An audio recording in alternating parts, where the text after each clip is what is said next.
में मंदिर बनाइल आज वही भवानी।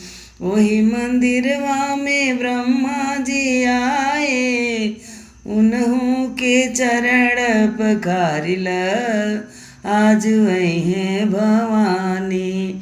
वही मंदिरवा में विष्णु जी आए, विष्णु जी आए, माँ लक्ष्मी जी आई, उन्हों के आरती उतारिल आज वही भवानी।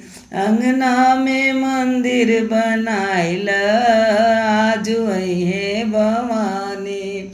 वही मंदिरवा में भोले जी आए, भोले जी आए, माँ गौरा जी आई, गणपति के पूजन कराइल आज वही भवानी। अंगना में मंदिर बनाइल आज वही भवानी। वही मंदिरवा में गंगा ओ जमुना, मैया के चरण पखारिल आज वही भवानी। वही मंदिरवा के भैरव पुजारी, उन्हों के दर्शन कराइल आज वही भवानी।